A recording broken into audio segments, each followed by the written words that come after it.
One hangs with the other, my mother once told me, and indeed they did, but none thought to pity the poor headsman and the amount of rope he would need. The Diary of Princess Atia Oshelila Ravenclaw, Countess of Oshelila. Chapter 3. A Dangerous Appointment. Matthias, Count of Oshelila, casually mounted the steps that twisted up into the eastern tower from the deep lower reaches of the citadel. The space had proved useful for many illicit activities over the years, but tonight he had gained little benefit other than some gold to pay his network and a chance to pass orders to them. Snorting at the hissed commands from the slave-finders pushing their human wares into cells, Matthias dismissed them and continued his journey toward his personal chambers. Slavery was outlawed in Oshelila on pain of death, and his wife would be none too pleased her husband indulged in the practice. Yet he kept his network small and exposed just enough so as not to raise Emma's suspicions and to mask his private trade. Slave-finders in Oshelila were far from out of the ordinary, and quite lawful under imperial law to chase and bind escaped property, so their presence, while unwelcome in the province, would raise little suspicion. As the ruling lord, Matthias had a duty to return slaves fleeing through Oshelila to the east, helping to mask his direct involvement in the trade. "I am not as foolish as you think, Emma. Keep it small and keep it close. That is the one thing I learned from my brother's mistakes, besides not trusting you," he mumbled, ignoring the distant cries of young men and boys in the cells below. There were no women or girls in this shipment, only young men and boys, so Matthias had little interest in it. The slaves simply provided a silent income to hide his deeper network of spies and brought officials he needed to monitor his wife and run his little illegal trade. Where Garn took the wretches from here, Matthias cared little about, as long as they were gone. Eamon knew he had his own spy network, and it would be fatally stupid to think she did not. But to trade in slaves beyond what imperial law demanded?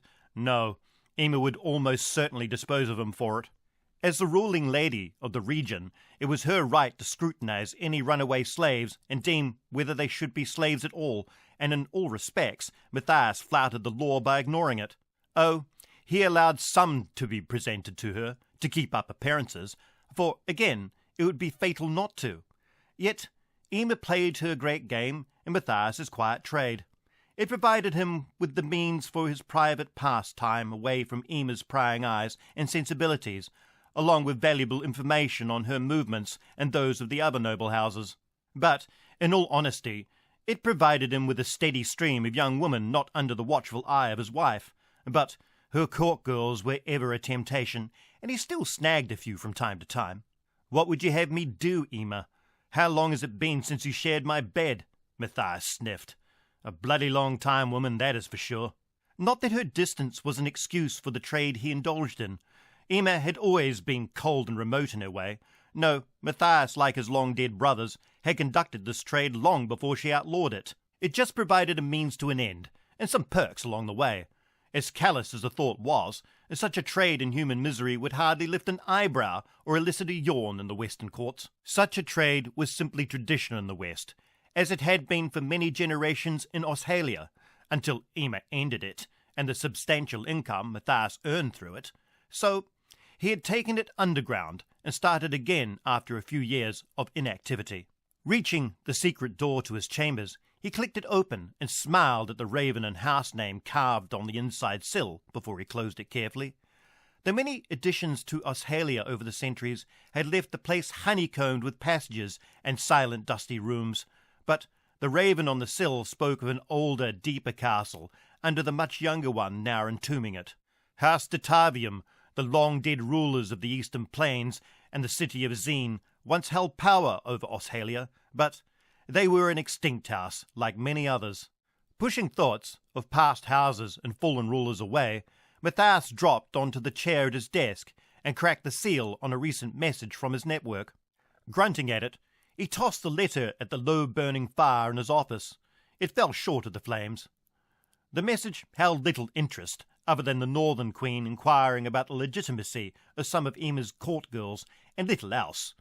Eyeing the message, he snorted and took another. He would deal with it later. Opening the second letter, he sniffed at the proposal for his daughter from Seagram Ovet.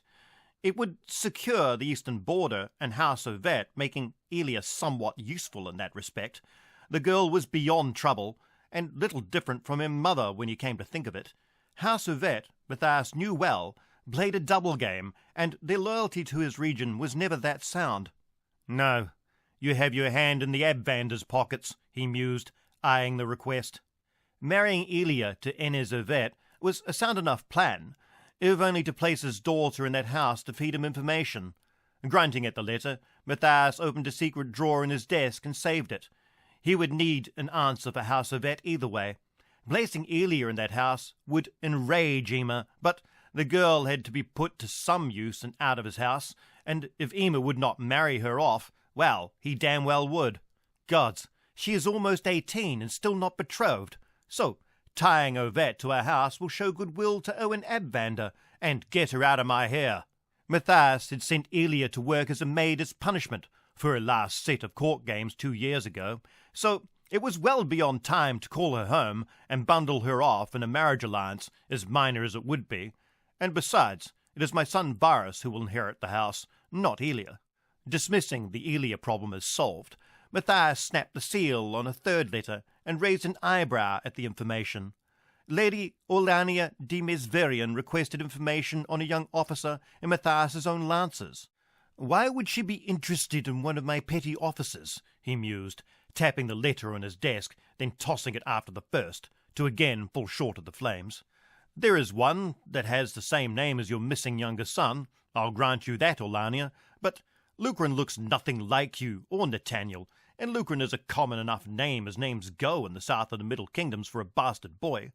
Gods, the lad is the son of a pig farmer from Bostrom, if I remember my brief conversation with him, Matthias muttered, eyeing the last letter.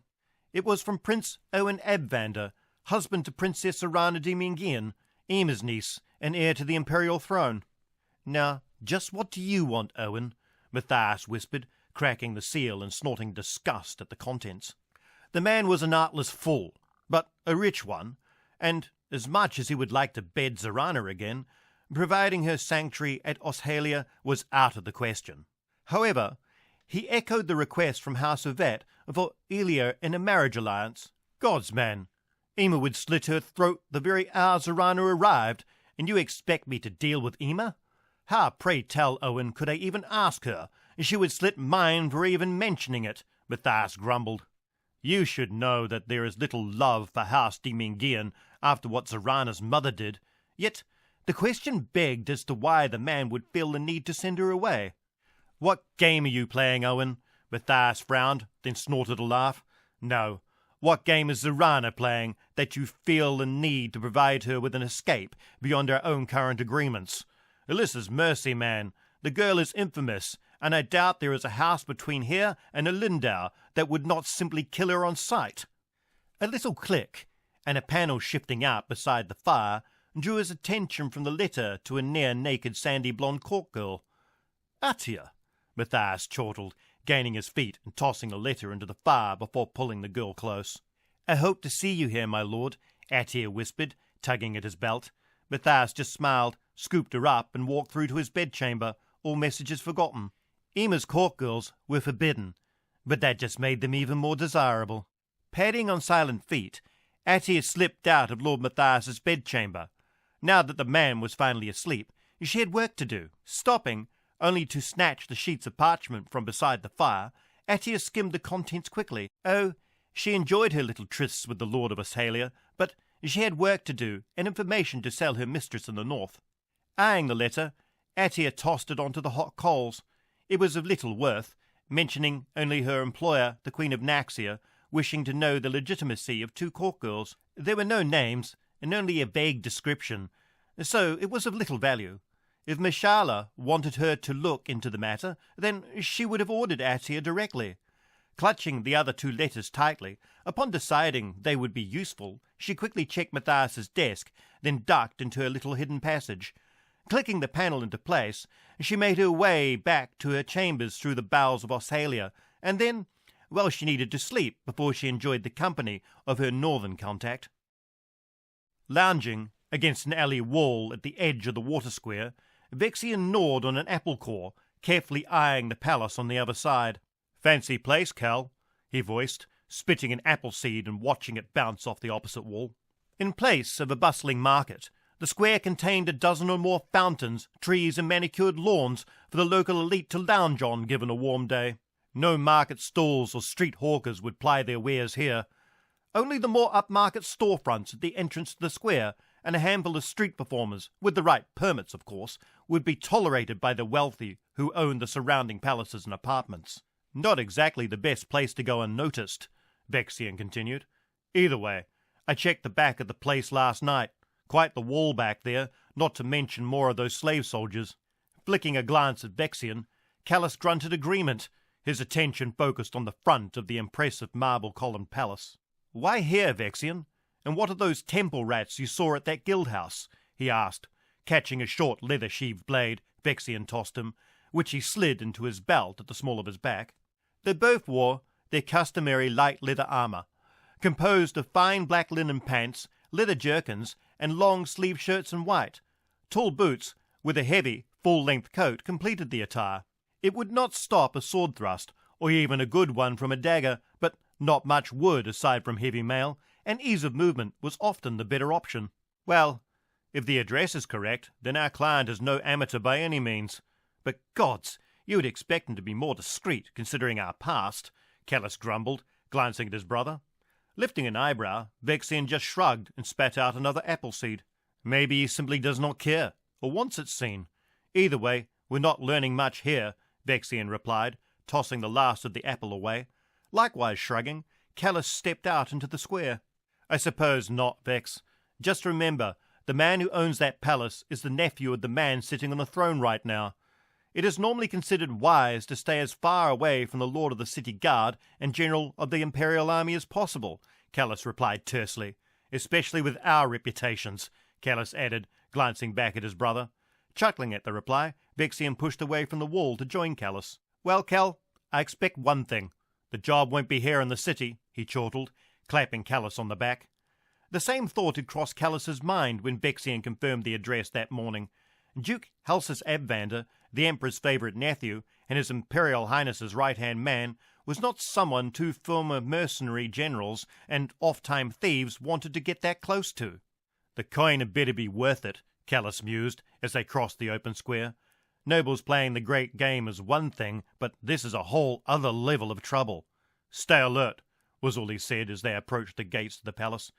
Vexian simply raised his eyes to the sky at the comment. "Thanks, fearless leader, for the heads up," he replied dryly.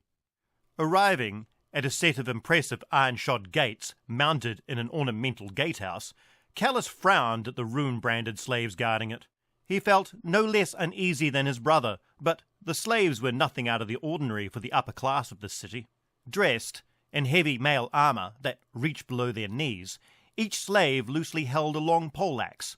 Thrust through their belts, they wore long curved swords of the type the denizens of hot southern Chan so loved. Frankly, the two slaves looked half asleep and bored at their gate duty.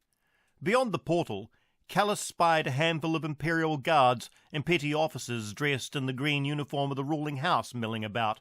The men were nothing out of the ordinary either, just your typical paper soldiers and bored city guards. "We have an appointment," Callus directed at no guard in particular, coming to a stop at just the right distance to be out of reach of the guards' poleaxes and breaking them from their partial slumber. With a sharp nod, a guard stepped through the gate, hailing a man in a green dress uniform pacing near it. Lifting an eyebrow at the officer, Callus grunted at the man, a lieutenant by the look of the 3 knotted silver braids on his left shoulder.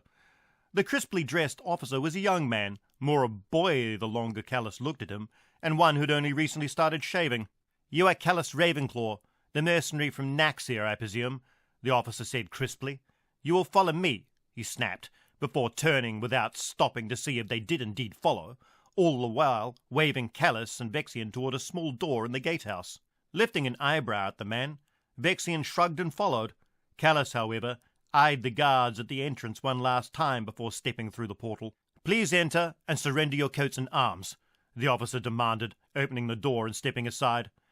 Grunting his assent, Callus entered, followed by Vexian, already removing knives and daggers from his belt. The room was not large, containing only racks of spears, poleaxes, and swords along the walls, with a small fire crackling in the grate. Just a typical gate armory, stocked with enough to equip a good company, Callus noted, eyeing a sleepy guard dozing behind a wooden kiosk. The rough-shaven man gave Callus little more than a disinterested glance, and even less to the long knife and plain bastard sword he placed on the counter. Tossing one dagger, then another, followed by a third and fourth, and Callus twitched a smile and snorted at the man while he waited for Vexian to finish removing all of his knives. The sleepy guard's eyes grew slowly wider with every blade added to the pile. "Can never have too many," Vexian explained, with a sly smile and a wink at the questioning look the officer gave him. "Indeed. Now, if you are finished," he exclaimed, raising an eyebrow. "Should be the lot," Vexian returned with a chuckle before casually walking out, handing the young man one last blade. Gracing the officer with the ghost of a smile, Callus followed his brother, ignoring the bleak look the boy gave him. Crossing an open courtyard to the servants' entrance, the officer led them into the main building. Inside, they found a long hallway with the sounds and smells of a kitchen emanating from the many doors and the clink and thump of bottles and barrels moving in the buttery. Ushered into a narrow passageway of winding stairs to an upper floor, the officer led them into a small servants' room and commanded them to wait before leaving through a door in the opposite wall. "Well, so far so good," Vexian shrugged, cleaning his nails with a knife from the small of his back. "Nothing out of the ordinary, but I gather the kid in the uniform is not used to being an errand boy." Grunting at the comment, Callus moved to the door the officer had left through. Peeking out, he scanned the corridor beyond while Vexian leaned against a small window, eyeing the courtyard below. "Not about to relax yet, Vex. I get the feeling it would be more than a minor functionary and the Duke himself that wants to see us since they disarmed us," Callus replied, seeing nothing of note outside the room except guards stationed at the top of some stairs and 2 slaves scrubbing the floor. Frowning at Callus's reply, Vexian shook his head and settled into wait. After a long interval, which had Callus considering leaving the palace, the officer returned, bidding them to follow him again. The boy's face tickled at Callus's memory, but he dismissed it, and eyed the well-appointed palace hallway outside the servants' room with a mixture of disgust and apprehension. The rich tapestries, hanging from the marble walls, were mostly gaudy affairs, woven with enough gold thread to make even the most tasteless blush. High-faceted windows along the corridor lit a beautiful, deep green carpet that ran the middle length of the hall, patterned with the imperial crest. An eagle holding a snake, picked out in white and gold, adorned the walls and banners. Dismissing the furnishings, Callus flicked a glance out of a tall window and the steep fall to the garden below, then frowned at Vexian. Returning a concerned look, Vexian shook his head and flashed a hand sign. Callus knew all too well his brother's street-born instincts were sounding the alarm, just as his were. The whole situation smelled like a trap, and they had walked somewhat blindly into it. "Gods, Tomas would thump both of us for being so rash," Callus grumbled, thinking of his adopted father and mentor. But the man had been gone for years, and the fabled Raven Legion with him. At the end of the hall, the officer stopped before 2 imposing doors, set with inlaid silver in the same design the carpet bore. As they approached the over-gilt doors, a guard banged on them twice before they swung open to reveal a large office space with a man in his 50s wearing a green uniform seated at an enormous oak desk. 2 slave guards stood on either side of the impressive desk, while a slender, raven-haired woman dressed in green stood beside it, a gold slave bracelet clipped around her right wrist. "Please enter," was all the officer said, stepping aside.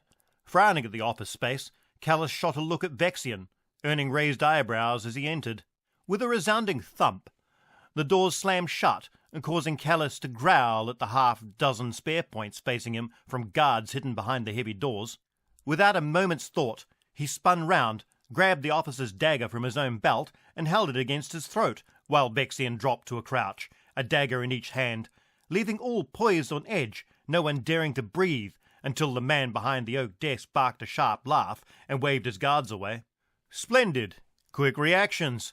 And I gathered you would still be armed. But, if you don't mind, I would like to keep young Lieutenant Beelin in one piece," the man behind the desk chuckled, gesturing at the officer Callus held a knife to. "He's one of the few worthwhile ones around here, and I would have to explain why his throat was cut to his father, Baron Tulmus," the man continued. Eyeing the guards suspiciously, Callus kept the knife firmly against Beelin's neck until they slowly lifted their spare points to the ceiling and stepped back. Grunting at the gesture, Vexian made his daggers vanish up his sleeves before Callus pushed Belin away and smiled slightly at him. "You're de Vostrom's eldest boy?" Callus asked, flashing Belin a tight smile. "The last time I saw you, you were still in swaddling, but nice dagger. Hope you are better with it than your father," Callus continued, handing it back to Belin hilt first. Belin just nodded thanks and retreated to the side of the room. "So, you are the infamous Callus Ravenclaw, the mercenary general from Tolnaxia," the man behind the desk said. "I hear Temple High Master Zarus is still offering 10 times your head's weight in gold so he can display it on the temple gates in Thorn," the man continued, waving them further into the office. Sniffing at the comment, Callus inclined his head, but said nothing as he took in the room. "And you would be his brother, Vexian Ravenhand, the so-called Butcher of Scandir," the man said, addressing Vexian, who grunted and shrugged. "I prefer Vexian," Vexian replied flatly, and gritted his teeth at the hiss of laughter he earned. "I don't care what you prefer, but Erda assures me you both come highly recommended from the guild, yet I must admit, I, like most, know your names and reputations well already," the man added, gesturing at 2 chairs in front of the desk. "Please, come sit, but if you don't mind, I would have the last of your weapons." Flicking Callus a flat look, Vexian growled at the request and placed the 2 daggers from his sleeves in an ornate fruit bowl set on a side table and took a seat. Callus simply grunted assent and tossed the dagger from the small of his back to Belin. "You really should have strip-searched us, you know," Callus said with a tight smile before he took a seat next to Vexian. "So," exclaimed the man, who Callus had more than a sneaking suspicion was Duke Abvander himself, "you must be wondering why you are here and not given your orders last night." Taking his time in considering a reply, Callus studied Halsis. He was a tall man, with greying hair, cut short in the current fashion, yet muscular, and not running to fat, as many of his brethren tended to. Dressed in a sharp green uniform, with little ornamentation, aside from his house crest stitched in gold over his right breast, Halsis wore an assured arrogance about him that set Callus's teeth on edge. "It occurs to me that what you want obtained carries a significant risk to yourself, and as such, to your cousin and the Emperor," Callus said, finally answering Halsis's question, and curling his lips slightly when Halsis inclined his head in acknowledgment of the pointed comment. "Meaning," Callus continued, "that you must talk to us in person and in private. So I suspect it is of near suicidal risk to us." Grunting at the comment, Halsis inclined his head again in agreement, prompting Callus to narrow his eyes and wave a hand at the woman next to him. "But, as to why you sent your servant last night, that is simple," Callus forged on, catching the woman's eye. "You do not trust the guild not to have accepted a second contract, one that would have you very much not among the living. So you sent her in your place to make sure who it was you brought here today was indeed us, and that we would not outright kill you." Flashing Callus a condescending smile, Halsis flicked the young woman a quick glance and sat back in his chair. "Very astute, Erda. Your thinking was quite sound," Halsis sniffed. The slender woman simply nodded, showing no hint of emotion. "But," Callus interjected, "I could not at first work out why a dockside tavern." He mused openly, studying the young woman. This Erda was not much more than a girl, for all her poise. She wore a green silk dress that accentuated her slender form, with long dark hair framing milk-pale skin, a colour that did not match her southern Shăr accent, nor did her sapphire blue eyes and sharp, delicate features. She would have cost as much as this palace at the slave market, yet there was something familiar about her that tickled at Callus's memory as he regarded the girl. "Gods, you look like Emma Oshelila, if a little taller," Callus thought, pondering the similarity. But it was of little importance, and the close likeness was probably a coincidence, Callus concluded, dismissing the thought. Only the greenest of recruits, or the biggest of fools, does not know a tavern is the least discreet place in the Middle Kingdoms to hold any sort of meeting.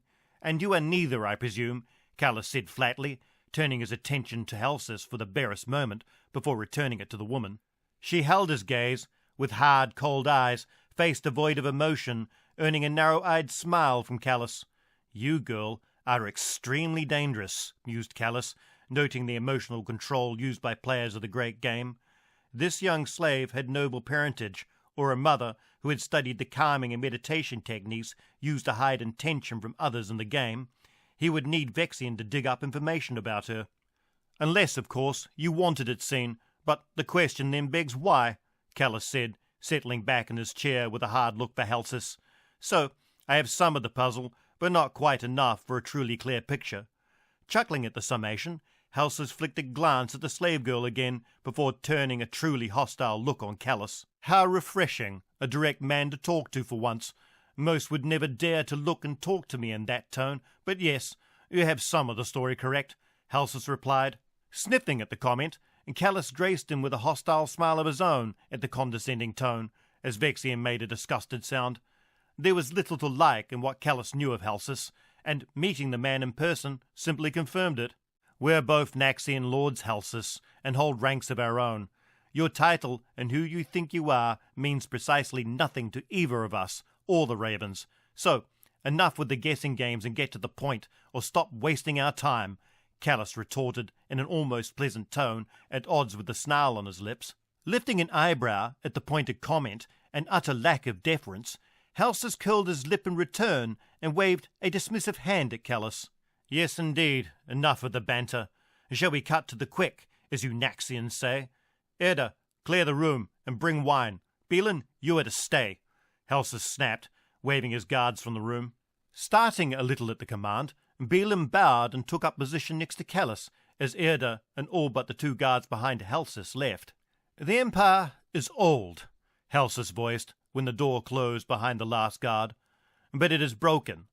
The Emperor, however, wishes it to be whole again, for my cousin when he takes the throne, of course, Halsis continued, gaining his feet and moving to a map covering much of the wall beside his desk. The Confederacy is a wound that must be healed, he said, placing a finger on Rel, the capital of the Shăr Confederacy, and gracing the three men with a wry smile. But the Council of Lords is divided, as they often are, many having grown fat from trade along the border, and others interested only in holding the positions of their houses, Halsis drooled on, running his finger up the map and tapping the cities of Shăr, Oshelila, and Mengia. Curling his lip at the cities, Halsis barked a rueful laugh before turning away from the map. The great game is all that matters to them. They, as ever, seek to find a weakness in my house and replace my uncle on the throne. Flicking a glance at Vexian, Callus noted the cold look of contempt on his brother's face as Halsis droned on. Neither of us believe you, Abvander. You want Oshelila, that is obvious, and an excuse to take it.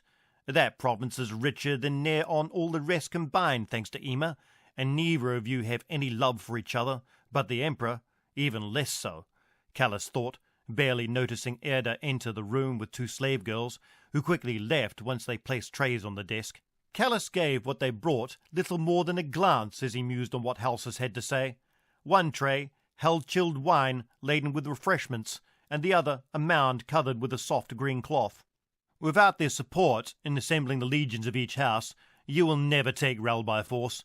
Your holdings alone would not be enough, Halsis, Callus interjected, standing to join him at the map. Halsis's guards moved to intercept him, but Erda waved them away. Open war is not yet an option. This is true, Halsis replied. Considering the current state of the Empire, I'd be a fool to trust the more rebellious houses not to turn on us in the middle of the conflict. There are many in the East that desire no less than to forge their own kingdom, of that I'm sure, Halsis replied, returning to his seat as Erda poured him a goblet of sweet white wine from Centralia. As much as I would wish for the simplicity, if there is such a thing in open war, the houses are much too divided, and even should they agree and by a miracle remain faithful, the Emperor will insist on my cousin Owen taking command, who, to be polite, is less than fit for the task, Halsis sniffed, with an edge of disgust, drawing a deep frown from Callus as he returned to his own chair. Their own kingdom, Callus mused and grunted, working to contain a laugh of contempt. So, you do want Oshelila. I'm far from stupid, Halsis. I know there is no love between your house and the one Ema built, but why us? And for what reason would you need me and my brother? Callus had no immediate answer to that question, but if this man thought he would turn against that province, he was sorely mistaken. This is all very interesting, but what has any of it to do with us? Callus asked, narrowing his eyes on Halsas as Vexian produced a long-stemmed pipe from his shirt sleeve. "More to the point," Vexian interjected, packing his pipe with tobacco. "It is painfully obvious you do not need our mercenary skills. So, what is it you want us to obtain, as you so euphemistically put it? Out with it, Abvander. I'm growing less interested in your job by the moment." Regarding Vexian with a less than friendly stare, Halsas snorted at the comment. "So, the Butcher of Skandir has a tongue. I do wonder how you got such a name," Halsas asked flatly. Snarling at the unwelcome title, Vexian curled his lip into a smile, showing his teeth. "Well, first of all, I had a dozen nobles skinned and impaled alive in the outer city. Then I displayed them on the city walls, adding more each half hour until the citadel yielded," Vexian confessed in a jovial voice, at odds with the dark smile on his lips. Even Erda's mask slipped, showing a look of shock at his explanation. "It was an object lesson," Vexian continued. "The inner keep surrendered within hours, saving the populace from a protracted conflict and incompetent nobles," Vexian finished with an absent wave of a hand, leaning back in his chair and matching Halsas's stare. "We do what we must, Lord Abvander. You of all men must know that in the end, all of our hands are bloody, but the job is done," Vexian added with a rueful laugh. "There was also a great deal of gold riding on a bet to be gained if the city were taken swiftly." Grunting at the pointed comments, Halsas lifted an eyebrow at the explanation. "Indeed, and what of you, General Callus? What is it that has Zarus so eager for your head that he would place a bounty on it big enough to buy your own kingdom?" Halsas asked, scowling at Vexian's sharp laugh and vicious smile that cut Callus off before he could answer. "My brother here sent Zarus terms of surrender. It was a blunt message, you could say, that got right to the head of the issue," Vexian chuckled. Puzzled by the cryptic answer, Halsas narrowed his eyes at Vexian, earning a deeper chuckle. "Head? Don't you mean heart? But why would a simple message have the Lord of the Temples so longing for your head?" inquired Halsas, turning his attention on Callus. Callus just sighed at the question and gave Vexian a resigned look before addressing Halsas. "I wrote it on his brother's head and had it sent to Zarus in a sack, telling him to quit the field at Skandir when he moved to retake the city. He had ignored all my other messages, so I sent him one he could not," Callus sighed. Halsas eyed Callus in open-mouthed shock before he burst into laughter. "Ruthless indeed. I had heard a similar tale, but did not credit it. But I see now why the old charlatan wants your head so badly," Halsas replied, seemingly appraising them in a new light. "Clearly, you are the men I need for the service. So, to the core of it, shall we?" Callus simply nodded as Vexian poured himself a goblet of wine and settled back in his seat, one leg over the arm, pipe clenched between his teeth. Frowning a little at the lack of decorum, Erda shook her head, but said nothing. "As I said, the Empire is fractured," Halsas continued. "Broken, if you will, and it must be reunited. What I need is a distraction, and an incentive to bring the houses together under one banner. Mine, of course, so we can march as one into Eastern Shăr. But first, I need an item that will ensure the cooperation of certain factions and a compliant Naxia." Eyeing Halsas suspiciously, Callus shook his head and sighed, the dark pit of worry about this job sounding an alarm. "What is it you need from us? This is all suitably vague and sounds wonderfully noble. A united empire, how magnanimous of you. However, I get the distinct feeling we will have no choice in the getting of said item, and as for a compliant Naxia, whatever for? I doubt Naxia cares what you do with the Confederacy, but either way, you do not know Queen Mashala very well if you expect her to be anything less than ruthless with you should you cross her," Callus replied harshly. Vexian raised an eyebrow, but said nothing as Callus continued. "Mashala aside, I gather that getting this item is a near-suicidal mission, or you'd have some of your designer guards do it," Callus sniffed, gesturing at the two slave soldiers behind Halsas. "I also get the impression that if we do not assent to it, we will not leave here alive, and the guild agreed to this?" Callus snarled in an incredulous voice. Providing Callus with a nasty grin, Halsas slowly nodded, seeming immensely pleased with himself. "Indeed they did," Halsas sniggered with a condescending smile that only irritated Callus more. "And you understand your current situation very well. There is no saying no. That is correct," continued Halsis, leaning forward in his chair to hold both men's eyes. Understand this. Should you say no, you will not leave here alive, and should you say yes, and then run, you will not live long enough to leave Shăr. The guild will see to that. Gripping the arm of his chair, anger brewing, Vexian went to retort, but Callus quickly placed a hand on his chest to forestall it as Halsis forged on. Conversely, should you fail in your task, you will meet the same fate, as will others you hold dear. Take Lady de Sandaire, for example, or your own mother. I can have both of them disposed of as simply as swatting a fly, Halsis drawled on, leaning back in his chair with a cold smile that would freeze a lesser man's blood. However, should you succeed in this task, I will grant you titles, lands, and not inconsiderable wealth. I am a generous man when needs arise, but this task must be completed without failure and on time. Finished, Halsis sat back with the same condescending smile and raised an eyebrow at Vexian's curled lip growl. Clearly enraged, Vexian turned a questioning look on Callus, but he simply shook his head. Well, what is it you need so desperately that you would pay the guild what I can only imagine was a king's ransom to betray us? Callus snapped. Not to mention threatening those held dear to us ravens. I don't give a pig's ass who you are, Halsis. That is not a wise idea. But do go on. Enlighten us, if you will, since it is our lives and those close to us at stake here. Grunting at Callus's hostile reply, and dismissing Vexian's deeper growl, Halsis stood and turned to the map, allowing the silence to draw out before asking Callus a simple question. I'm sure you are familiar with Talan? Halsis asked, glancing over his shoulder. Callus's blood ran cold at the casual question, for there could be only one thing he could want from that city. Emitting a deep groan, Vexian put a hand to his face with a burst of breath, all but confirming his own realization. Oh, good gods, you can't be serious, Vexian hissed through his fingers. Halsis just snorted at the comment, returning it with a broad smile. Oh, but I am, Halsis replied. You are to bring me the heart of a Naru from its sanctuary in Talan. That should be more than enough to get Mishala's attention and compliance. Releasing a feral growl, Vexian exploded as he left his chair. You are either utterly delusional or a sun-maddened imbecile, Vexian shouted, turning to Callus, who looked shocked, which was no small feat.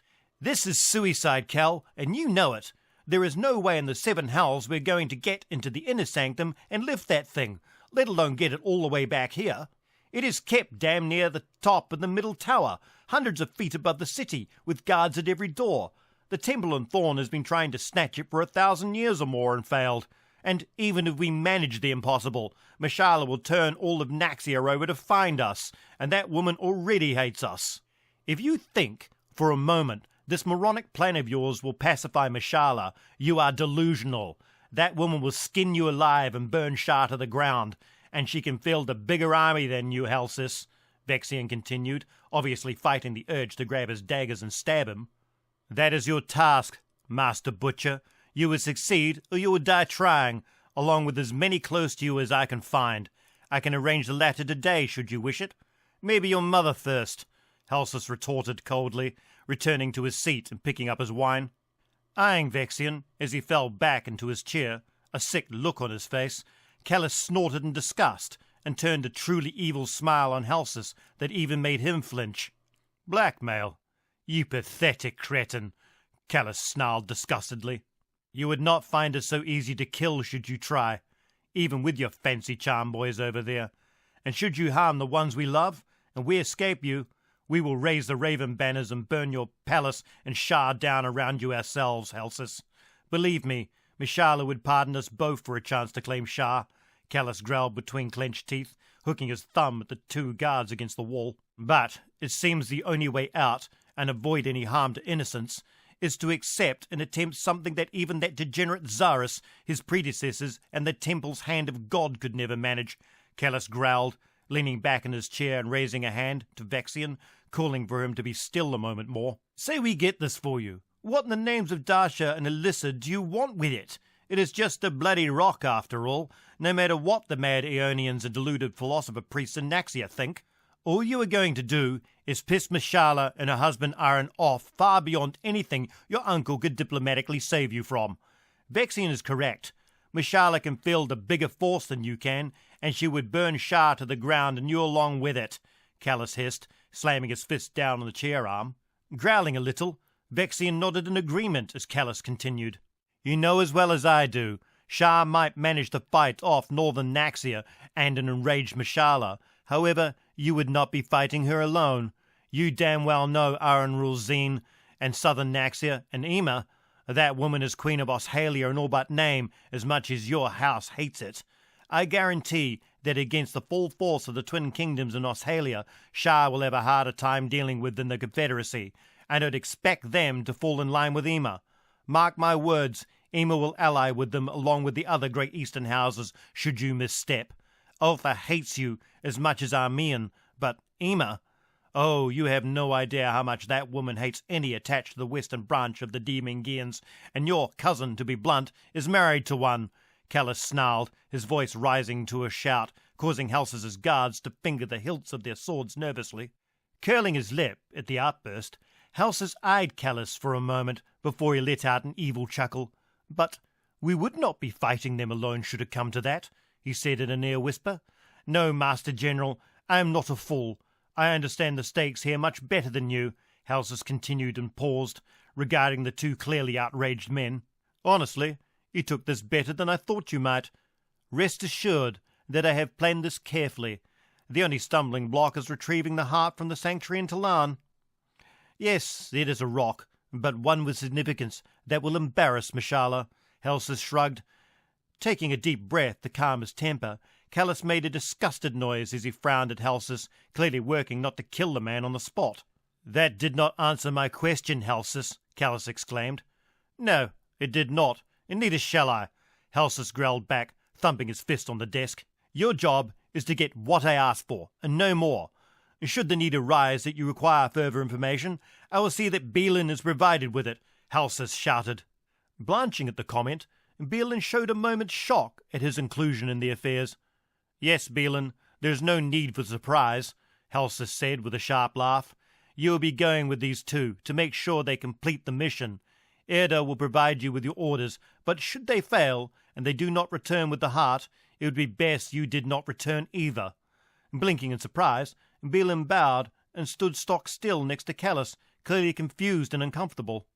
Well, when do we get started? If I'm going to die doing this, I may as well get on with it, Vexian grumbled with no little disgust.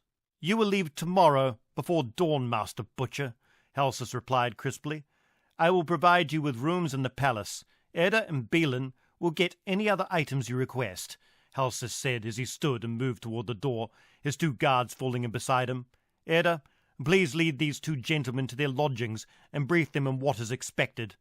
Barking a laugh at Vexian and Callus's bleak looks, Duke Halsas Abvander, in all respects the second most powerful man in the Empire, left the room. Turning a hollow look on Callus, Vexian snarled at the door closing behind Halsas with a resounding thud. I told you I had a bad feeling about this, but tell me, why the tavern meeting, Cal? Vexian asked. Making a disgusted sound, Callus walked to the cloth-covered tray.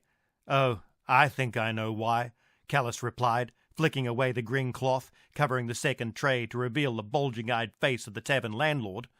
Almost bloody teeth! They're framing us! Vexian exclaimed, a look of anger and resignation on his face. Callus just smiled at the blank look of shock on the severed head.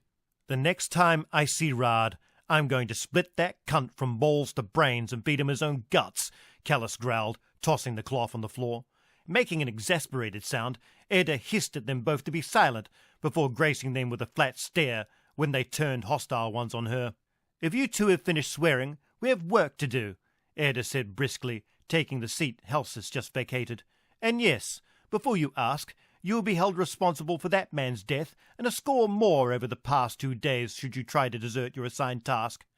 Belin will be ordered to provide certain documents I have prepared for the local authorities to have you hunted down as thieves and murderers, Eddie continued flatly, working to stare Callus and Vexian down, a beautiful face with no warmth in the eyes. Should you fail and run from your task, I have taken the time to forward copies to the Imperial stations to open on order, and those close to you disposed of. You understand your situation? Continued Erda, waving her hand and dismissing the conversation. Gritting his teeth and snarling at her, Callus held Erda's gaze long enough to see just a hint of worry touch her eyes. "You know why we are working in Shăr, girl," Callus replied, but Erda sniffed and waved her hand dismissively at the question. "Yes, you both have a price on your heads in the city of Zin and all of northern Naxia, along with several other places," Erda said, her voice just as dismissive. Rolling his eyes to the ceiling, Vexian shook his head at her disinterest. "Don't you think that would be a tad inconvenient, little girl?" Vexian retorted, gracing her with a crooked smile. Erda simply snorted at Vexian's comment, her eyes frost-bound rivers. "Why? As far as I can see it, Master Ravenhand, it means you will need to be much more cautious. Should you get hung, that would be inconvenient for us. This is true, but quite terminable for you, I should think," Erda replied, turning her lips up in an empty smile before it faded into a truly hostile look. Snorting at it, Vexian returned the smile in kind. "I've seen ice with more warmth to it, Cal, but she is right. We have no choice but to behave, it would seem," Vexian sighed, sounding deeply resigned. Gracing him with the ghost of a smile, Erda opened a folder, shifting documents from it toward Callus. "Good. Then let us get on with it. I have other duties to take care of. These are copies of the death warrants for your mother and Telia de Sandia, just so you know my master is not bluffing," Erda said in a crisp and efficient tone. Scanning the document, Callus snarled, noting the Emperor's signature before screwing it up and tossing it at Erda. The action earned nothing more than a wintry smile for his efforts.